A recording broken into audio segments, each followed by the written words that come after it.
ஆதியாகமம் 42 அதிகாரம். எகிப்திலே தானியம் உண்டென்று யாக்கோபு அறிந்து தன் குமாரரை நோக்கி, நீங்கள் ஒருவர் முகத்தை ஒருவர் பார்த்துக் கொண்டிருக்கிறது என்ன? எகிப்திலே தானியம் உண்டென்று கேள்விப்படுகிறேன். நாம் சாகாமல் உயிரோடு இருக்கும்படி நீங்கள் அவ்விடத்துக்கு போய் நமக்காக தானியம் கொள்ளுங்கள் என்றான்.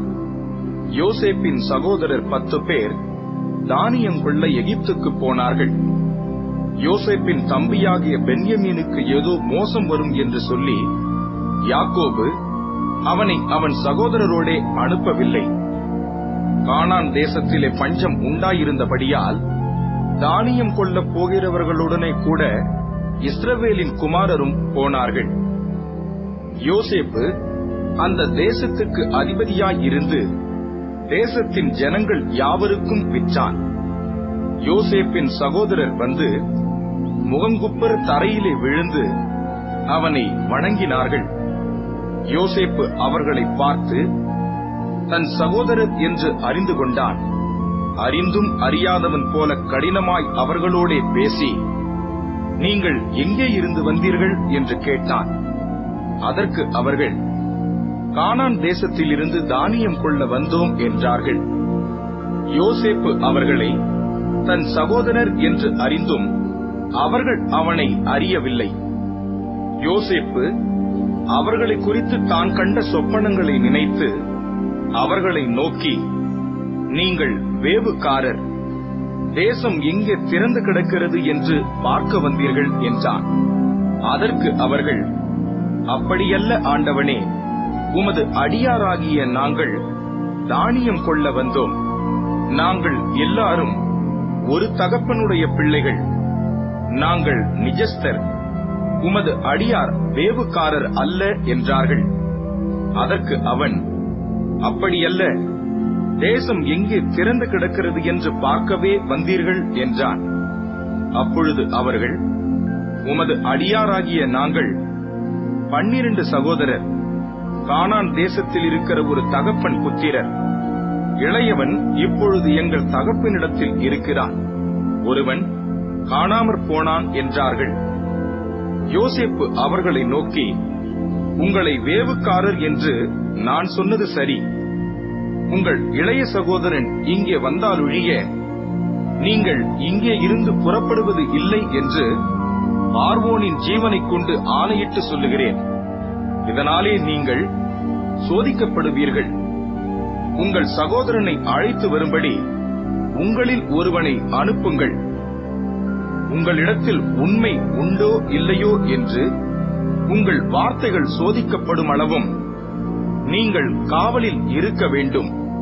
இல்லாவிட்டால் நீங்கள் வேவுக்காரர்தான் என்று பார்வோனின் ஜீவனைக் கொண்டு ஆணையிட்டு சொல்லுகிறேன் என்று சொல்லி அவர்கள் எல்லாரையும் 3 நாள் காவலிலே வைத்தார்.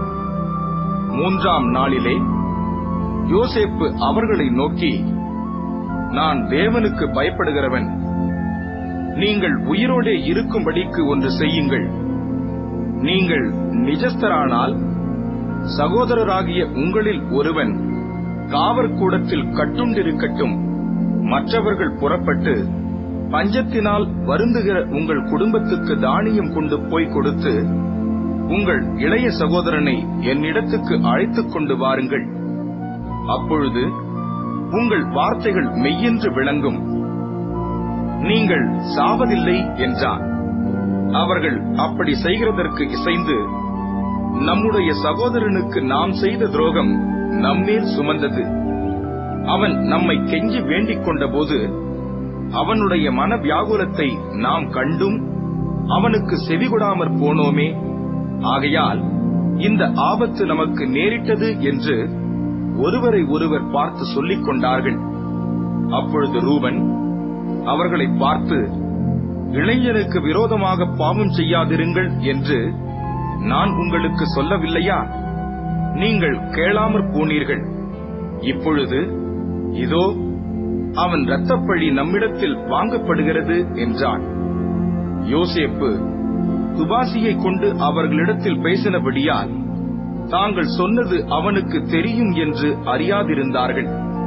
அவன் அவர்களை விட்டு அப்புறம் போய் அழுது திரும்ப அவர்களிடத்தில் வந்து அவர்களோடே பேசி அவர்களில் சிமியோனை பிடித்து அவர்கள் கண்களுக்கு முன்பாக கட்டுவித்தான். பின்பு அவர்கள் சாக்குகளை தானியத்தால் நிரப்பவும் அவர்கள் பணத்தை திரும்ப அவனவன் சாக்கிலே போடவும் வழிக்கு வேண்டிய ஆகாரத்தை கொடுக்கவும் யோசேப்பு கட்டளையிட்டான்.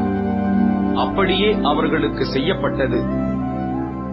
அவர்கள் அந்த தானியத்தை தங்கள் கழுதைகள் மேல் ஏற்றிக்கொண்டு அவ்விடம் விட்டு புறப்பட்டு போனார்கள். தங்குகிற இடத்திலே அவர்களில் ஒருவன் தன் கழுதைக்கு தீவனம் போட தன் சாக்கை திறந்தபோது சாக்கின் வாயிலே தன் பணம் இருக்கிறதைக் கண்டு தன் சகோதரரை பார்த்து, என் பணம் திரும்ப வந்திருக்கிறது, இதோ அது என் சாக்கிலே இருக்கிறது என்றான். அப்பொழுது அவர்களுடைய இருதயம் சோர்ந்து போய் அவர்கள் பயந்து ஒருவரை ஒருவர் பார்த்து, தேவன் நமக்கு இப்படி செய்தது என்ன என்றார்கள். அவர்கள் கானான் தேசத்தில் உள்ள தங்கள் தகப்பனாகிய யாக்கோபினிடத்தில் வந்து தங்களுக்கு சம்பவித்தவைகளை எல்லாம் அவனுக்கு அறிவித்து, தேசத்துக்கு அதிபதியாயிருக்கிறவன் எங்களை தேசத்தை வேவு பார்க்க வந்தவர்கள் என்று எண்ணி எங்களோட கடினமாய் பேசினான். நாங்களோ அவனை நோக்கி, நாங்கள் நிஜஸ்தர், வேவுக்காரர் அல்ல. நாங்கள் 12 சகோதரர், ஒரு தகப்பன் புத்திரர்.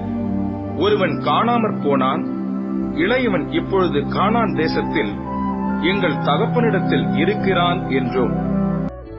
அப்பொழுது தேசத்தின் அதிபதியானவன், நீங்கள் நிஜஸ்தர் என்பதை நான் அறியும்படி உங்கள் சகோதரரில் ஒருவனை நீங்கள் என்னிடத்தில் விட்டு பஞ்சத்தினால் வருந்துகிற உங்கள் குடும்பத்துக்கு தானியம் வாங்கிக் கொண்டு போய் கொடுத்து உங்கள் இளைய சகோதரனை என்னிடத்தில் அழைத்துக் கொண்டு வாருங்கள். அதனாலே நீங்கள் வேவுக்காரர் அல்ல, நிஜஸ்தர் என்பதை நான் அறிந்து கொண்டு உங்கள் சகோதரனை விடுதலை செய்வேன். நீங்கள் இந்த தேசத்திலே வியாபாரமும் பண்ணலாம் என்றான் என்று சொன்னார்கள். அவர்கள் தங்கள் சாக்குகளிலுள்ள தானியத்தை கொட்டுகையில், இதோ அவனவன் சாக்கிலே அவனவன் பணமுடிப்பு இருந்தது. அந்த பணமுடிப்புகளை அவர்களும் அவர்கள் தகப்பனும் கண்டு பயந்தார்கள். அவர்கள் தகப்பனாகிய யாக்கோபு அவர்களை நோக்கி, என்னை பிள்ளையற்றவனாக்குகிறீர்கள். யோசேப்பும் இல்லை, சிமியோனும் இல்லை, பென்யமீனையும் கொண்டு போக பார்க்கிறீர்கள். இதெல்லாம் எனக்கு விரோதமாய் நேரிடுகிறது என்றான். அப்பொழுது ரூபன் தன் தகப்பனை பார்த்து, அவனை என் கையில் ஒப்புவியும், நான் அவனை திரும்ப உம்மிடத்தில் கொண்டு வருவேன். அவனை கொண்டு வராவிட்டால் என் 2 குமாரரையும் கொன்று போடும் என்று சொன்னான். அதற்கு அவன், என் மகன் உங்களோடே கூட போவதில்லை. அவன் தமையன் இறந்து போனான், இவன் ஒருவன் மீதியாய் இருக்கிறான்.